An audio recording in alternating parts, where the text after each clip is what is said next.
The Finns may have their saunas.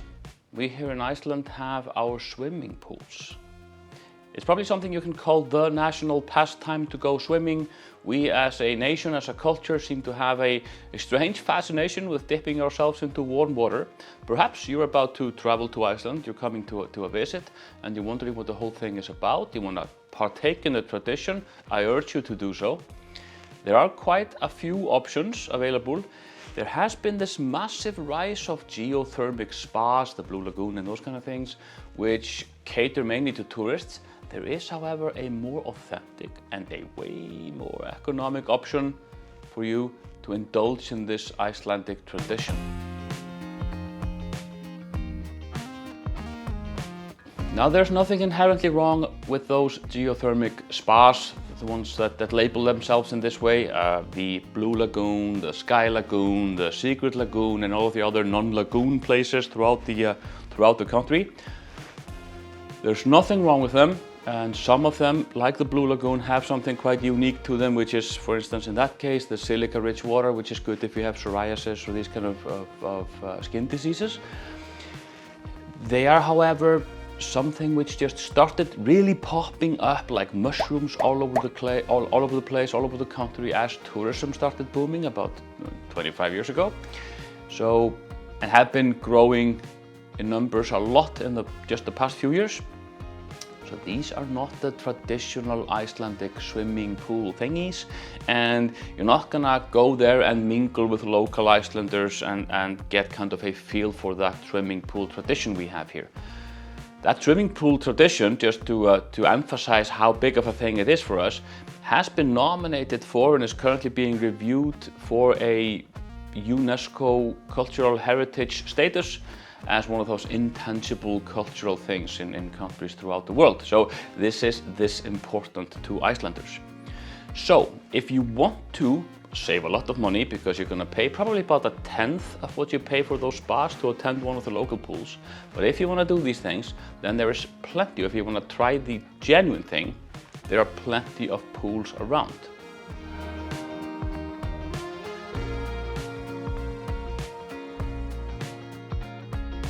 Around 100 pools exist throughout the country, and every town, even almost the smallest villages in Iceland, have to have their own pool. It's just such an important thing for any community to feel like a community.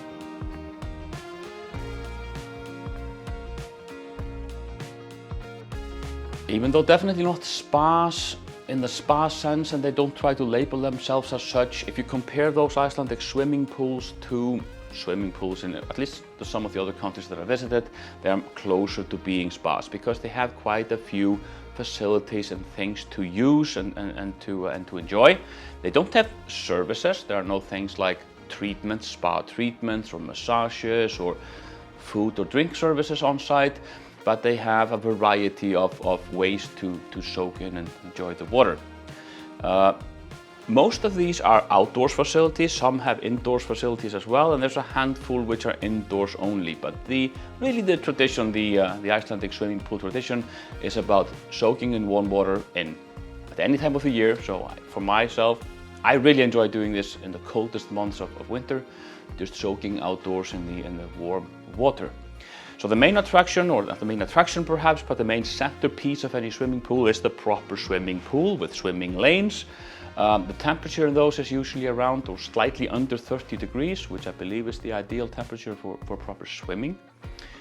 These will most often throughout the country or around the country be 25-meter pools, but most of the larger towns have at least one of the pools, or have in at least one of their pools, a full Olympic-size 50-meter pool. Aside from the pool with the swimming lanes, there might be a play area pool, which might have some facilities, small slides, water spurts, fountains, those kind of things for kids. And nowadays, usually a proper water slide or two for children and adults alike. I said earlier, the swimming pool is the main attraction or main feature, not for myself. For me and many other adults at least, the hot tubs are the main attraction. I think I can probably safely say that most swimming pools have at least two. They are usually the slightly cooler one, which is somewhere a little bit below 40 degrees Celsius, and there's the slightly warmer or hotter one, which is at 40, 41 degrees or so Celsius. There might even be some which are slightly hotter. I think it's safe to say that 2 is the minimum. Many other pools throughout the country have more than 2, of course. There might be shallow ones for laying, deeper ones for sitting up, various temperatures, various sizes, configurations. Some might have these jacuzzi or water jet facilities where you can use them as massage devices as well. And in later times, in addition to the hot tubs, you'll have cold tubs as well. So where you can dip into and soak yourself in cold water as well, which is usually somewhere between 5 and 10 degrees Celsius, if I'm not mistaken. A healthy, interesting jolt to the system, shock to the system. I really like going into the hot one, back into the cold one, hot one, cold one a couple of times, back and forth. It really seems to invigorate my system. Aside from the tubs, you usually have a steam bath as well. I think in at least all of the larger pools have steam baths also. These are not Finnish saunas, these are more like Turkish steam baths where steam comes out of pipes in closed rooms. But a really nice experience as well. Then there are rarer things. I think some of the pools nowadays have these infrared chambers. I've never tried one myself. There are all kinds of sun benches for laying around and sunbathing if the weather permits, for those 2 or 3 days a year that the weather actually permits that here in Iceland. Although you'll see the natives laying around whenever the sun peeks out, even in relatively cold weather conditions.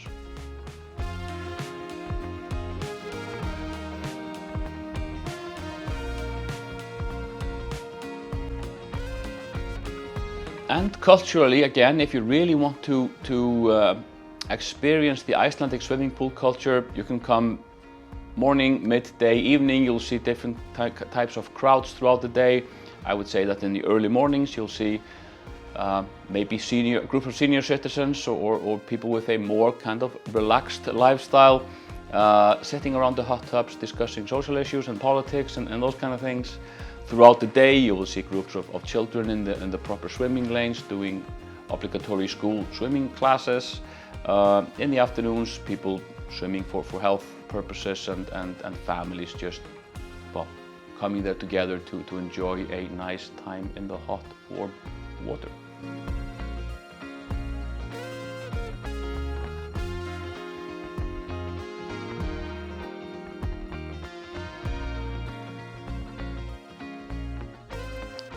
I mentioned earlier you're going to pay about 1/10 of the price of a proper geothermic spa for those pools, and the price for an adult is probably somewhere between 1,000 and 1,500 kronur Icelandic for a single visit. Children are going to pay nothing or just a token amount almost compared to that. For repeated visits you would buy like a 10 token card, and then the price immediately has dropped down to at least half of what you're paying for a single visit for every one of those 10 visits.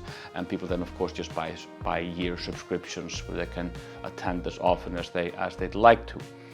You need to bring your own swimming clothes and a towel. Both can usually or either can usually be also rented on site. Then expect the kind of price of admission to be double roughly if you're going to be renting a swimming suit and a towel as well. The pools will have 2 changing rooms, a biological male and a biological female one. I don't think the infrastructure in the pools has yet caught up to the more recent wave of alternate sexualities, and there is not any privacy provided within those two facilities. So while in the male one or the female one, I've just gone to the male one myself, you are undressing, you are showering in an open area, completely naked with other biological males in that particular case. And this is one of those challenges. If people are uncomfortable or unable for personal or cultural reasons to do that, then honestly those swimming pools are not for you. We've had these issues of visitors who are kind of sneaking in through, not taking a shower, but this is a massive part of this Icelandic traditional culture. Our pools are not as heavily chlorinated as you'll see in pools throughout the world, and we do expect everybody to wash naked properly all the private places in the shower facilities before entering the pool. Once in the pool, people are expecting to wear swimming clothes. Usually for males that means swimming trunks, and for females a bikini or a full body swimsuit, or you know those what do you call those? Anyway, those swimsuits, you probably know what I mean. For legal reasons, however, there is nobody who can stop women for wanting to bathe topless as well. It's likely to cause a little bit of embarrassment and strange looks, but legally, since males are allowed to wear trunks only, we are a completely equal country in gender rights, so we cannot legally forbid women to do so as well. So I hope this wasn't too confusing at all, and I managed to shed a little bit of light on the Icelandic swimming pool culture. I really urge you to use the opportunity for visiting here and dip into one of these. Don't see the swimming pool as a sunny day activity like you would perhaps see in warmer climates. This is really something to do in any kind of weather, and I like to use the bad weather days. If it's raining heavily, snowing, it's really cold, those are fantastic days to go to the pool, because you're going to be soaked in warm water anyway. Alright, well, thanks for watching again. I hope it helped somebody. See you in the next video.